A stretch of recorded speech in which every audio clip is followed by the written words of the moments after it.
All right, so we took a pause. We went and had a couple of beers. Absolutely. Because that's what you do when you're brewing. Absolutely. So now it's been about 2 hours, give or take, that it's been in the crock pot at that lower temperature. So let's take a look at it and see what we got. Big reveal. The big reveal. And go for it. Oh, it's pretty. Nice dark color. Starting to solidify up a little bit on the edges. And oh yeah. Wonderful. Now you started with a wildflower honey, which you can totally smell when you open that up. Oh. I love it. I love it. It's got that wonderful yeast, or not yeast, but the pollen-y smell. Yep. I love the steam coming off it. All right, let's take a look at the other one. Now with mine, we decided to leave it up on high because it never quite got up to a high enough boil temperature, but we're still getting that nice dark color. Really loving the way this is looking. And so now, all we need to do is just start cooling it down. Ice it. Right. Stay tuned.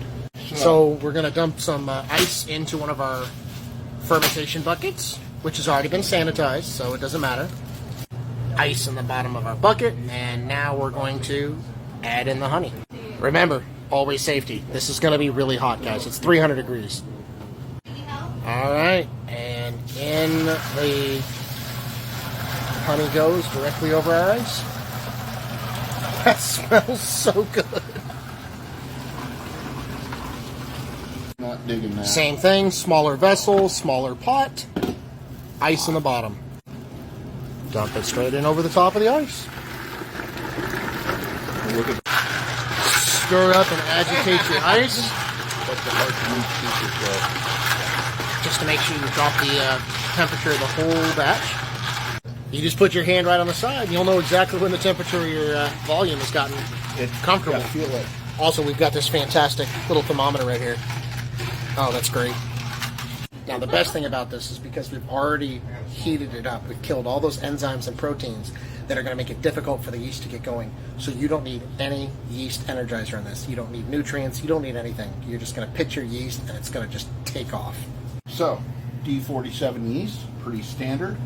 Once we get the temperature all the way down, the yeast is ready to go. It's cold. I mean, it's 60 degrees. So, we're going to go ahead and we're going to throw our yeast on top. So complicated process. Man, I'm not one that sits there and aerates and churns it and all. So, you know, remember I said 1 quart per gallon. We got 4 gallons. That's 1 gallon of honey, right? Go ahead and throw your yeast in there. Put your lid on it. Put your airlock in it. So now my question is what do you do with the rest of your day?